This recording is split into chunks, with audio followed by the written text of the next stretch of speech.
Speaking of China's richest person, people usually think of Alibaba's Jack Ma or Xu Jiayin, the founder of the troubled real estate company Evergrande, or the man who currently holds that title, the owner of Nongfu Mountain Spring, Zhongshanshan.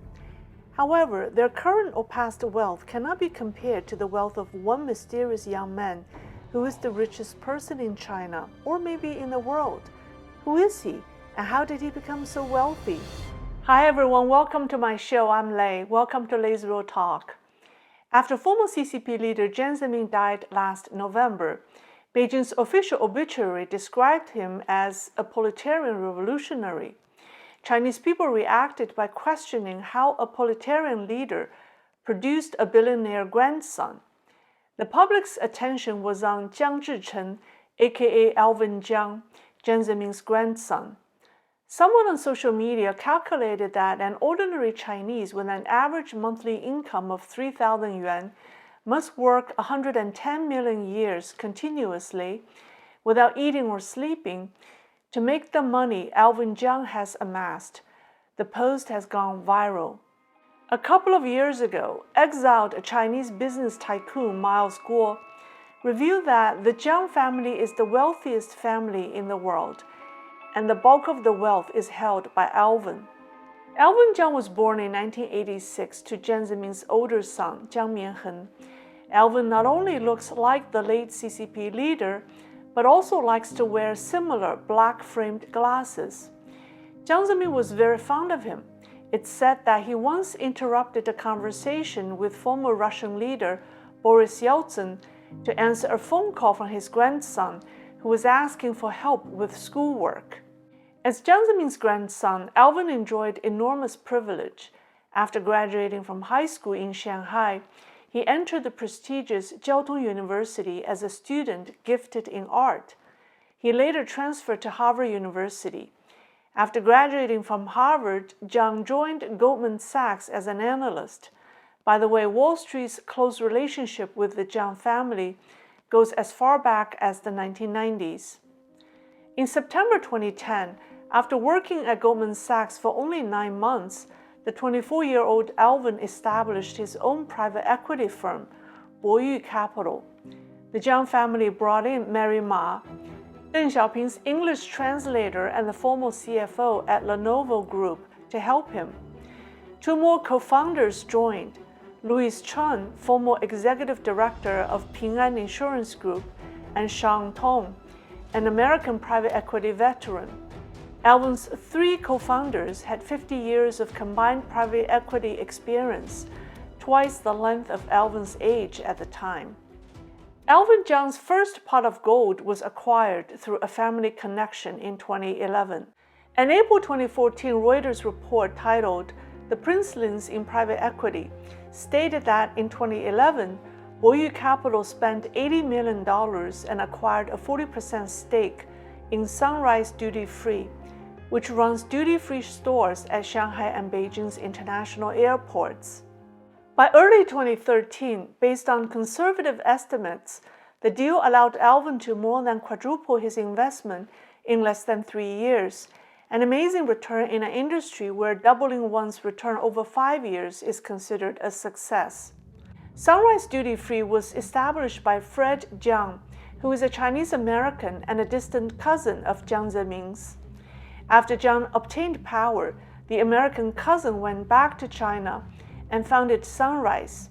The newly founded shop, with no prior experience in the industry, beat out state-owned China Duty Free and won the contract to sell tobacco and alcohol at Pudong International Airport in Shanghai, Jiang Zemin's power base. It grew to be a major duty-free shop in China. Only 40% of Sunrise, Alvin Jiang claimed that he had control over the company without explaining who the owners of the remaining 60% were. I guess it didn't matter since it was all in the Jiang family. The Sunrise deal was still a small potato. Then came the Alibaba IPO. Alibaba founder Jack Ma met with Alvin Jiang in 2012. Boyu Capital joined a consortium led by China Investment Corp, or CIC, to raise the $7.1 billion needed to buy back about 20% of Jack Ma's stake from Yahoo. We don't know exactly how much money Boyu invested in Alibaba because of its complex shareholding structure.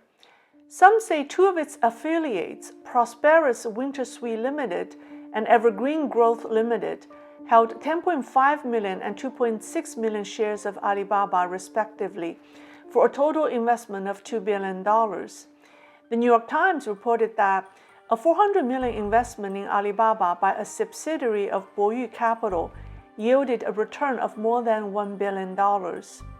Reuters said that Boyu's investment as part of the CIC consortium has increased more than 3.5 times in value in 18 months. In the past 10+ years, using its political connections, Boyu Capital had no problem securing capital from foreign financial institutions and wealthy individuals, such as Hong Kong's richest man, Li Ka-shing, and Singapore's state-owned investment company, Temasek Holdings. It invested in some of the most lucrative Chinese IPOs by following a 3-step process that some Chinese summarized as raise funds, get in, and cash out. However, like many corrupt CCP officials and their families, Boyu has been protecting Alvin's identity in its investments and has been playing hide-and-seek with Xi Jinping. Media reported that Alvin's investment is held through Athena China Limited, a subsidiary in the British Virgin Islands. Athena is controlled by another offshore entity, which in turn is owned by the Cayman Islands registered Boyu Capital. In the United States, Boyu has 4 SEC-registered companies. These 4 companies cross-hold each other's shares and are also partially owned by shell companies under the names of Boyu Capital Partners. It is difficult to know the real wealth of Alvin Jiang. In April 2019, Miles Guo said that Alvin Jiang is worth $500 billion, making him the richest man in China and probably in the world too, while the Jiang family controls $1 trillion worth of assets. However, the young Jiang's deal-makings have become more of a liability for him in recent years, since Xi Jinping's factional war with Alvin's grandpa had intensified.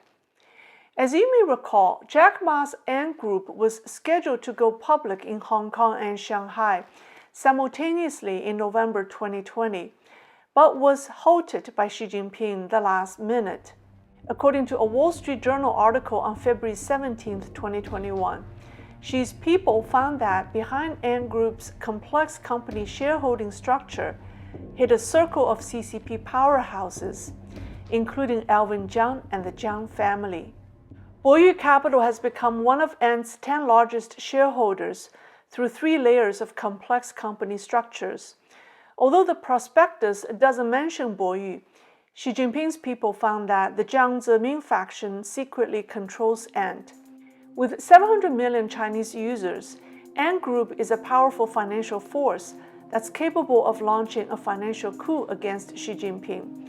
As early as 2014, several overseas Chinese media reported that the Jiang and Ma alliance may be backed by a common political ambition. This undoubtedly posed a threat to Xi Jinping. A few months after Ant Group's IPO suspension, Didi Chuxing, an online ride-share company, was ordered by Xi to deplatform 5 days after its IPO on the New York Stock Exchange. And guess what? Boyu Capital was one of its major shareholders. Boyu sensed a storm coming. Since late 2019, the company began moving its operations to Singapore. By early 2021, Boyu Capital had moved out of Hong Kong and settled in Singapore. Less than 3 weeks after Jiang Zemin died, rumors spread last December that Alvin Jiang was secretly detained by the PLA and being locked up in Beijing. One rumor even claimed that he had founded an anti-Xi Jinping operation. We can't verify it, like many Chinese rumors that turned out not to be true, such as Xi Jinping stepping down and Xi Jinping being replaced by Li Keqiang. The rumors nonetheless express the voice of the populace. If people weren't contemplating them, the rumor wouldn't start. Now that Xi Jinping is in serious need of cash to keep the CCP going, Alvin's $500 billion is a sizable amount that can help. And Alvin Jiang isn't alone. She is going after all the Alvins out there in China, particularly the ones who don't behave themselves. If in the end Alvin loses everything, I won't feel sorry for him because he made the money purely because of his family connections. There's no way he could have made that much money if he were an ordinary Jiang, not Alvin Jiang. That's all for today. Thank you for watching. Please like and share, and I'll see you next time.